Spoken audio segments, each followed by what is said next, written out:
गंगापुर काफी बड़ा गांव था। इसी गांव में रोहन नाम का एक युवक अपने परिवार के साथ रहा करता था। रोहन के पिताजी का तो कई साल पहले देहांत हो चुका था। अब रोहन अपनी पत्नी सुगंधा और बहन ज्योति और विधवा मां के साथ रहा करता था। रोहन एक अच्छा डॉक्टर था। उसने गांव के चौराहे पर अपना छोटा सा क्लिनिक खोल रखा था। रोहन के पिताजी जब जिंदा थे तब वो मेडिकल स्टोर चलाया करते थे, लेकिन अब उनकी मृत्यु के बाद उनका स्टोर भी रोहन ने अपने क्लिनिक के साथ ही मिला लिया। रोहन अकेला ही क्लिनिक पर मरीजों को भी देखता और स्टोर पर आने वाले ग्राहकों को दवाइयां भी बेचता था।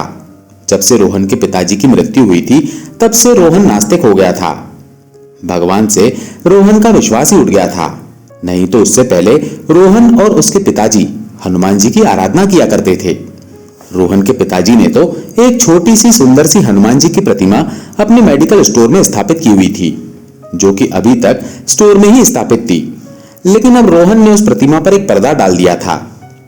एक दिन की बात है, रोहन के क्लिनिक में एक गरीब आदमी इलाज कराने आया और इलाज कराने के बाद कहने लगा, डॉक्टर साहब, मेरे पास आज आपकी फीस देने के लिए पैसे नहीं है। क्या आप अपनी फीस उधार कर लेंगे? मैं कल दे जाऊंगा। रोहन बोला, कोई बात नहीं भाई, जब तुम्हारे पास पैसे हो तब दे जाना। भगवान आपको खूब तरक्की दे, खूब पैसे कमाए। मरीज की यह बात सुनकर रोहन का मूड खराब हो गया। उसने कहा, ये क्या बात बोल दी तुमने? पत्थर के बेजान भगवान भला मुझे कैसे तरक्की दे सकते हैं? अपने ऊपर बैठी हुई मक्खी तक तो तुम्हारे कथित भगवान उड़ा नहीं सकते। देखो भाई, मैं भगवान में नहीं, कर्म में विश्वास रखता हूं, कर्म में। रोहन भगवान का नाम सुनकर ही चिढ़ गया।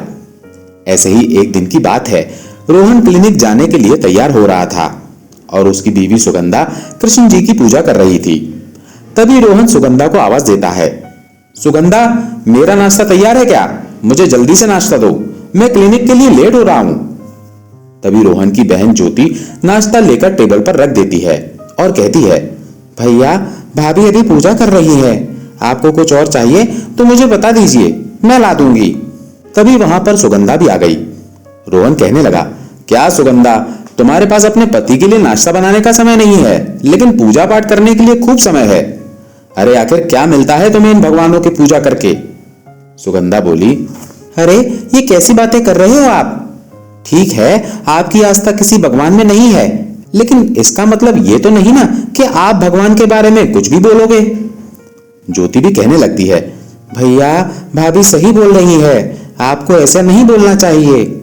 अगर भगवान आपसे नाराज हो गए तो फिर क्या होगा? रोहन कुछ खींचता हुआ बोला, तुम्हारे भगवान मुझसे नाराज होते हैं तो हो जाएं, उससे मुझे कोई फर्क नहीं पड़ता। तुम्हारे भगवान जी ना किसी का फायदा कर सकते हैं ना नुकसान कर सकते हैं। ये सब अंधविश्वास की बातें हैं। सुगंधा फिर कहती है, सुनिए, भगवान के अस्तित्व को नकारने से भगवान का अस्तित्व समाप्त नहीं हो जाता। ईश्वर सर्वशक्तिमान है, उसने ही इस संसार को बनाया है। भगवान ही हम सबको संसार में पैदा करता है और वही हमारी रक्षा करता है। रोहन कहता है, अच्छा, भगवान ही सबकी रक्षा करते हैं तो जरा बताओ, उस समय तुम्हारे भगवान कहाँ थे जब मेरे पापा हार्ट फेल हो जाने से मर रहे थे? पता है तुम्हें मैंने भगवान से कितनी प्रार्थना की थी, तो उन्होंने मेरे पापा की रक्षा क्यों नहीं की? सुगंधा बोली, अब मैं आपको कैसे समझाऊं, भाग्य में जो लिखा होता है इंसान के साथ वही होता है। विधि के विधान को भगवान बदलते नहीं है। भगवान के नाम से ही रोहन को चिढ़ हो जाती थी। वो किसी के भी समझाने से समझने को तैयार नहीं होता था।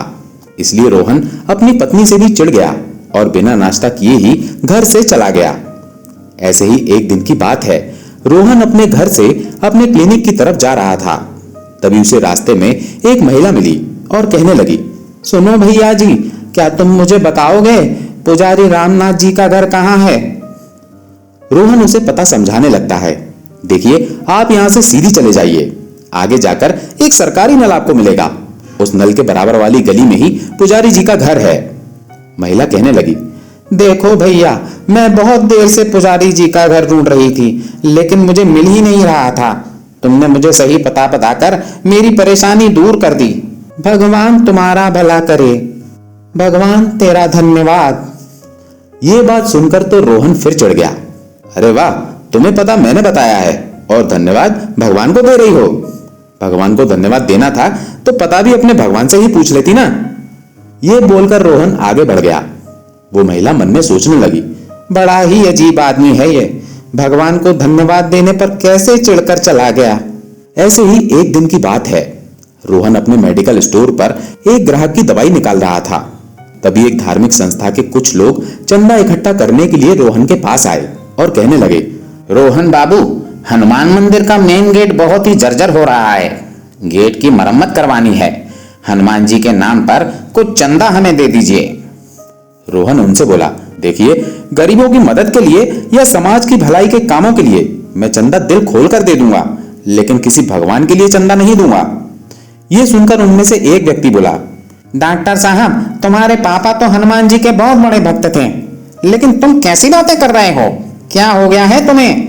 अरे भाइयों, ये डॉक्टर नास्तिक हो गया है, नास्तिक, भगवान के बारे में उल्टी सीधी बातें करने लगा है ये। चलो इसकी दुकान से, चलो आगे चलते हैं। सारे लोग वापस चले गए। फिर थोड़ी देर बाद शाम हो गई और अचानक ही मौसम भी खराब हो गया, लाइट भी चली गई। रोहन सोचने लगा, अरे आज ये मौसम अचानक खराब कैसे हो गया, ऊपर से लाइट भी चली गई है, मोमबत्ती जला देता हूं। रोहन मोमबत्ती जलाकर अपने स्टोर में बैठ गया। फिर हल्की हल्की बारिश शुरू हो गई। तभी एक 11-12 साल की गरीब सी लड़की रोहन के स्टोर में आकर कहने लगी, अंकल, मेरी माँ को अस्थमा है, उनकी सांस बहुत फूल रही है, आप कोई अच्छी सी दवाई दे दो। रोहन बोला, अच्छा, पीने का एक सिरप दे देता हूं, दिन में 2 बार पिलाना, आराम आ जाएगा। लड़की बोली, ठीक है, दे दीजिए। जैसे ही रोहन दवा देने के लिए रैक की तरफ पलटता है, हवा का एक झोंका आया जिससे मोमबत्ती बुझ गई। धत तेरे की, मोमबत्ती भी बुझ गई। फिर रोहन ने अंधेरे में ही टटोलकर एक सिरप उठाया और उस लड़की को दे दिया। लड़की वो सिरप लेकर चली गई। फिर थोड़ी देर बाद लाइट आ गई। अचानक ही रोहन की नजर उस खाली जगह पर पड़ी जहां से सिरप उठाकर उसने उस लड़की को दिया था। और फिर रोहन घबरा गया। अरे ओ नो, मुझसे इतनी बड़ी मिस्टेक कैसे हो गई? मैंने अंधेरे में उस लड़की को अस्थमा की जगह खटमल मारने की दवाई दे दी। उसकी मां तो उसे पीकर मर जाएगी। अब मैं क्या करूं? मैं तो उस लड़की को जानता भी नहीं, वो कहां रहती है मुझे तो ये भी नहीं पता, नहीं तो मैं उसके घर जाकर अपनी गलती सुधार लेता। अब क्या करूं मैंने इतनी बड़ी लापरवाही क्यों की? मुझे दवाई देने से पहले चेक तो करना चाहिए था। आज मेरी गलती से उस बेचारी लड़की की मां मर जाएगी। मैं क्या करूं? अब क्या करूं? रोहन को अपनी लापरवाही पर अपने ऊपर गुस्सा आ रहा था। पश्चाताप के कारण रोहन की आंखों से टप टप आंसू बहने लगे। दुविधा और बेचैनी रोहन को बुरी तरह सताने लगी। तभी रोहन के सामने उसके पिताजी की आत्मा प्रकट हुई और कहने लगी, क्या हुआ मेरे बेटे, तू तो बहुत समझदार और हौसले वाला इंसान है, फिर आज तू घबरा क्यों रहा है? रोहन पिताजी की आत्मा को सारी बात बता देता है। तो आत्मा कहती है, रोहन, तू घबरा मत मेरे बेटे, बजरंगबली की महिमा अपरंपार है। हनुमान जी तो संकट मोचन है, वो सभी के संकट दूर करते हैं। तुम सच्चे मन से हनुमान जी को पुकारो, उनसे संकट को दूर करने की प्रार्थना करो। मुझे पूरा विश्वास है मेरे संकट मोचन हनुमान जी तुम्हारा ये संकट अवश्य हर लेंगे। रोहन बोला, लेकिन पापा, मैं तो नास्तिक हो चुका हूं, मुझे तो किसी भी भगवान में विश्वास ही नहीं रहा, फिर भला हनुमान जी प्रार्थना कैसे सुनेंगे? बेटा, हनुमान जी या कोई भी भगवान अपने भक्तों से कभी नाराज नहीं होते। तुम एक बार सच्ची श्रद्धा से बजरंगबली से प्रार्थना तो करो, वो तुम्हारी गलती को माफ कर देंगे और तुम्हारा संकट भी दूर कर देंगे। ये कहकर आत्मा वहां से गायब हो गई। रोहन दुकान में रखी हुई हनुमान जी की मूर्ति के ऊपर पड़ा हुआ पर्दा हटा देता है और हाथ जोड़कर हनुमान जी से प्रार्थना करता है, हे संकट मोचन, हे बजरंगबली, आप मुझ पापी को क्षमा कर दीजिए। आप कोई ऐसा चमत्कार दिखा दीजिए भगवान, जो उस बेचारी लड़की की मां की जान बच जाए, नहीं तो मैं भी वही दवाई पीकर अपनी जान दे दूंगा। रोहन हनुमान जी से दया की प्रार्थना करते हुए गिड़गिड़ाने लगा। तभी वही लड़की दुकान पर आई और कहने लगी, अंकल, जब मैं दवाई लेकर अपने घर की तरफ जा रही थी तो पता नहीं कहां से एक बंदर आया और मेरे हाथ से दवा की शीशी छीनकर भाग गया। क्या आप मुझे दवा की दूसरी शीशी दे दोगे? लेकिन मेरे पास और पैसे नहीं है।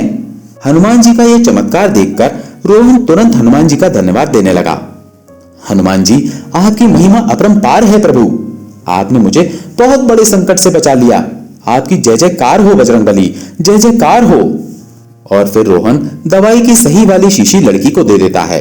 ये लो बेटी अपनी दवाई, मैं तुमसे इसके पैसे भी नहीं लूंगा, तुम इसे ले जाकर अपनी मां को पिला दो, वो जल्दी ठीक हो जाएगी। हनुमान जी के इस चमत्कार ने रोहन की मनोदशा ही बदल दी और अब रोहन नास्तिक नहीं रहा, वो हनुमान जी का परम भक्त बन चुका था और हनुमान जी के प्रति रोहन के मन में गहरी आस्था पैदा हो गई।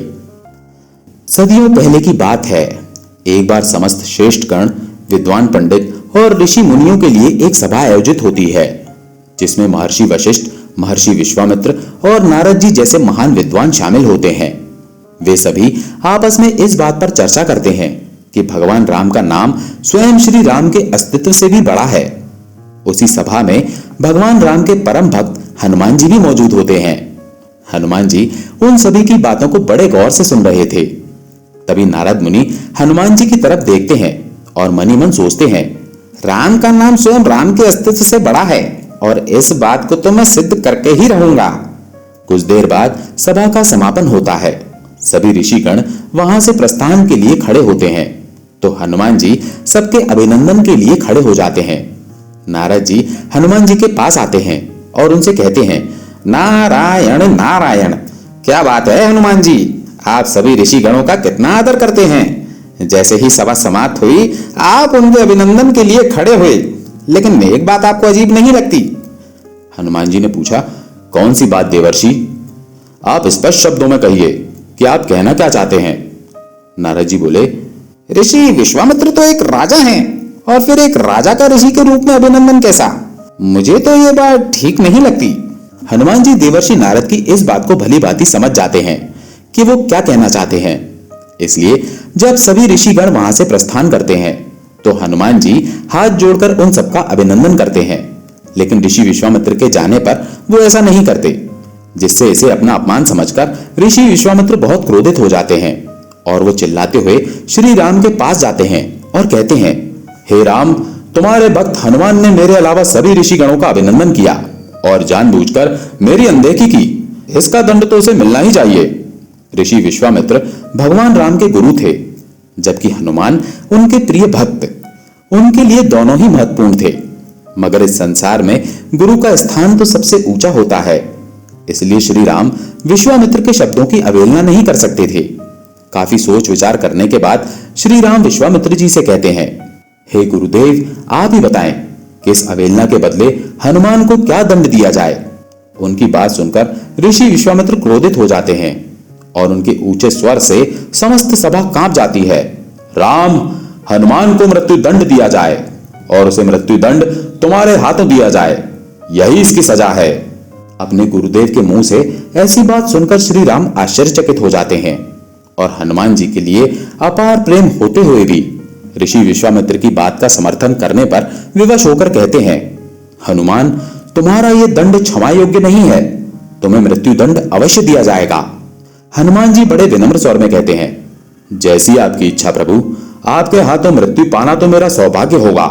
श्री राम अपने गुरुदेव की बात का मान रखते हुए हनुमान जी को मृत्यु दंड देने के लिए तैयार हो जाते हैं।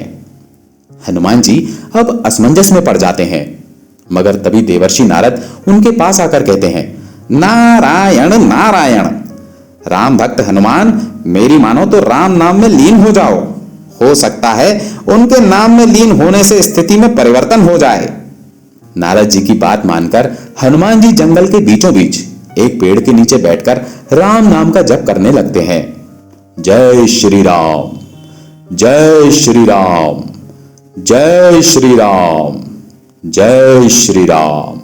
हनुमान राम नाम में विलीन हो जाते हैं और उधर श्री राम हनुमान जी को मृत्युदंड देने के लिए वहां उपस्थित हो जाते हैं। श्री राम मन में सोचते हैं, विधि का विधान भी कितना अजीब है, जो अपार स्नेह का भागी है आज उसी को मृत्युदंड देने को विवश हूं।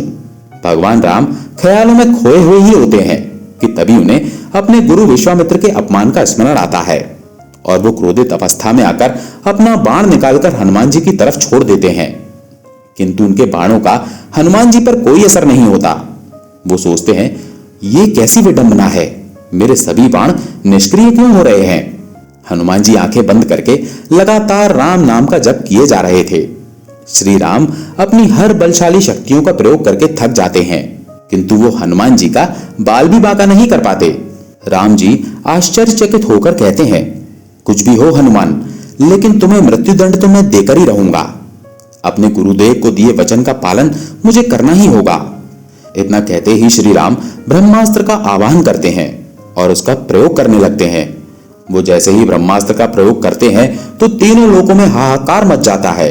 जमीन से ज्वालामुखी फूट पड़ती है, सागर में ऊंची ऊंची लहरें उठ खड़ी होती हैं, पर्वत टूटकर गिरने लगते हैं, जंगल में आग लग जाती है, जीव जंतु प्राणी सभी अपनी जान बचाने के लिए संघर्ष करने लगते हैं।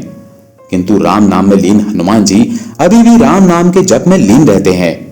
उन पर ब्रह्मास्त्र भी बेअसर रहता है। राम नाम का जप हनुमान जी के लिए सुरक्षा कवच का काम करता है। इतनी प्रलय और राम नाम की शक्ति देख नारद जी ऋषि विश्वामित्र के पास जाते हैं और उन्हें सारी सच्चाई बता देते हैं। फिर ऋषि विश्वामित्र श्री राम को अपने वचन से मुक्त कर देते हैं। नारद जी ये सिद्ध करने में सफल हो जाते हैं कि राम नाम की शक्ति स्वयं श्री राम के अस्तित्व से कई गुना अधिक शक्तिशाली है। दोस्तों, आशा है ये वीडियो आपको पसंद आई होगी। अगर पसंद आई हो तो वीडियो को लाइक करके कमेंट में जय श्री राम अवश्य लिखें। जय श्री राम।